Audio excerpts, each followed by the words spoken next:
look down or anything like that. I did print my stuff out because I wanted to make sure I had all my points together, okay?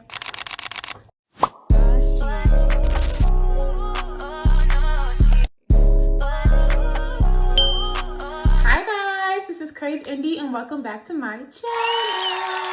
I'm going to be talking about 15 things that I'm realizing at the ripe age of 24. Now, originally I was going to do 24 for 24, but that's a lot.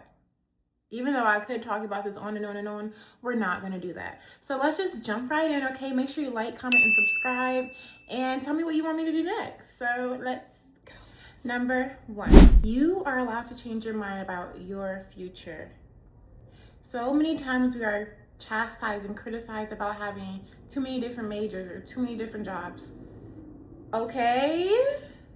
Okay. When I was growing up, I used to want to be a teacher, and I did teach for a little bit. I was a special education teacher, and I loved it so much. But I realized that that's just not fulfilling me as I thought it would when I was growing up, and that's okay because we grow, we experience new things, and we're allowed to change our minds. Don't let anyone tell you that you're not, okay? Proverbs 16:9, we can make our plans, but the Lord establish our steps. I like this one because it just reminds me that changing direction doesn't automatically mean failure, and I think that's why we hate that so much too. Like when people think like, oh, you're changing this, it makes you feel like you failed at something. That doesn't mean that. I can make plans for my life while still leaving room for God to redirect them. And it might be the better steps. And it normally is the better steps. It is the better step. Okay, number 2. Wanting more does not mean that you're ungrateful or stuck up. Please get that out of your head. I'm so sorry, I'm gonna use my dad for example. I remember the second time when I went to go see my dad, he was dealing with someone and I just didn't like the environment that I was in because I wasn't used to that. And my dad, I'll never forget, he said, "You're so sedity." Excuse me? And I love you down if you watch this video, Dad. I love you down. But he called me sedity, and that word has never left my mind because I have never been called sedity before. I mean, maybe my mom. But from him at the ripe age of 13, I was just like, what? I realize a lot of people hear that I want more and they automatically go to, you should be grateful what God gave you.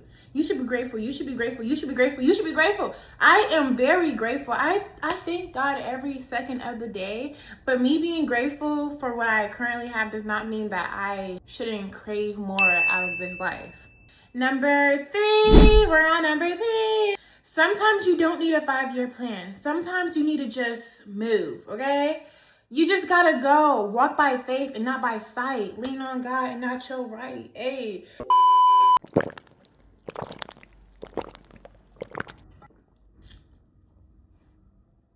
I feel like a Jamaican.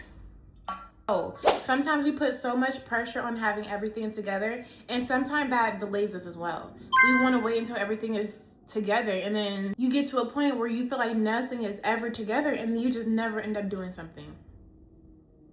Don't be that person. Don't be like that. No. Psalms 119:105. God's word is described as a lamp for our feet and a light for our path. A lamp, how far can you see? How far can you see with a lamp? A few feet ahead of you. God does not need for us to have it all figured out in order for us to start moving and doing stuff, okay? Oh, that was tea. God does not need us to have it figured out for us to start moving. Just move. A lamp is only going to light you so far ahead of you. Just walk, okay? Everything's going to come together when it comes together. Thank you, God. Number 4. This is a good one. You can miss someone, but also know that they're not supposed to be in your life anymore, okay? I had to learn this. Because I went through it. My ex-best friend, me and her, we had fell out for like a few years. And I had missed her, and I reached back out to her. I was like, I just want to, mend this friendship, do whatever. As our friendship continued, I realized there was a reason why we stopped being friends. We were just on 2 different wavelengths, and that's no shade to her or anything like that. I wish her the best. I did miss her, but to invite her back into my life, I didn't have to do that. You have to know when it's time to move on. Number 5, being delusional has often gotten me really further than constantly thinking the worst of things. I know a lot of people say you should always go in thinking the worst case scenario, but I think that is a horrible mindset. Why would you automatically go in thinking negatively? you're going to get negative outcome. No. I am delusional with everything, and 9 times out of 10, I get my way. My way. Faith is literally about being delusional. And I don't want to say it like that because I don't want you guys to take it the wrong way. I have faith in myself just like I have faith in God. And I don't understand why you wouldn't or you shouldn't. But stay pretty and stay delusional. Number 6. You can love someone and still realize the relationship is not for you.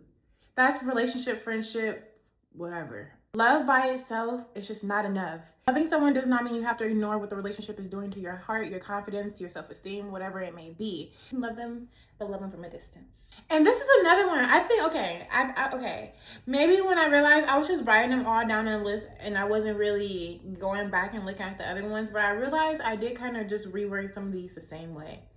But you have to start creating before everything is perfect. You don't have to wait until everything's perfect to start creating. This is a perfect example, y'all. My camera is dead right now. No, it's not dead. My dumb self.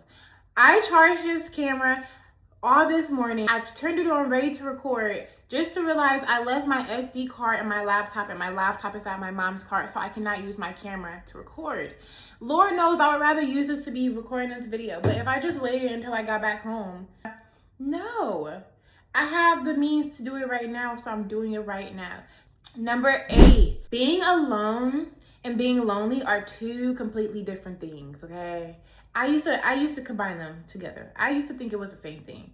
I used to be like, I'm alone, I'm lonely. I'm alone, I'm lonely, I'm lonely, I'm alone. I'm lonely, okay? I'm learning that being by yourself is actually really, really peaceful. Loneliness is a feeling of being disconnected from one thing or just everything. And then being alone is just not having someone there with you. I used to be a really, really cringe girl. I used to be the girlfriend who wants to be around her man all the time, super clingy, like, you know. And now being with someone who's kind of like that, not right now, but like dealing with that before, I realized that's not what I want. I need my alone time. Alone time. I need my alone time. Number 9, being pretty isn't a personality, but enjoying being feminine isn't shallow either. I've had men come around me and they like me for what they see at first, but when they get around me and they see me like taking care of myself and like caring about certain stuff, it's like, oh, you're so shallow, you're this, you're that, like, what are you doing this for? Are you trying to look for other attention elsewhere? It's just like so weird, so toxic. I tend to think that because I like to care about how I look, that I can't care about my education, my finances, my future, and things like that. They think I'm just a pretty face. Number 10, you don't need anyone to understand your decisions. So often we move off of how we think other people will perceive us or what they're gonna say about what we do. I'm here to tell you right now, who cares? Who cares? Who cares? And I'm not saying there's anything wrong with like taking people's advice. I'm just saying don't take their advice as law just because they said it. At the end of the day, you're the only person who has to live this life. You gotta live for yourself, basically is what I'm saying. Number 11, this is like my favorite one. I keep saying that. I think I said that like 3 times already. You don't have to make someone a bad guy just because you feel like they're not good for you. For you to go around and try to make it seem like I'm a horrible person, a horrible friend, it's really pitiful. It really is pitiful about you. You know, I'm gonna take that out. That's doing too much. I'm gonna take that out. But just know I've had my fair share of ex-friends try to put me down and stuff like that just because we don't work out or I don't want to be their friend no more. Like, girl, okay. Number 12. You're allowed to reinvent yourself. My first time reinventing myself was when I was in the 7th grade. I had moved from Akron to Canton. And I was like, yeah, I'm about to reinvent myself. I'm about to be somebody wholly different, okay? Totally different. And I did just that. And it was fun. It was fun. People might remember that old version of you, but you don't have to keep performing as that old version. You can literally be new. We're meant to be made new. Number 13. Your 20s are literally for trying new things and saying like, oh no, let me not. Don't freaking be so fearful and scared that you're not even experiencing anything. Please do not be that person, okay? Don't be that person. I want people to stop thinking that you have to turn every decision into a lifelong commitment, okay? We are in our 20s, for crying out loud. Experience life, do something new, like try something different, get comfortable, get uncomfortable. Just experience it so you don't have any regrets. Scripture tells us to test things and to hold on to the things that are good. So you can try something. It might not be good for you. Let it go.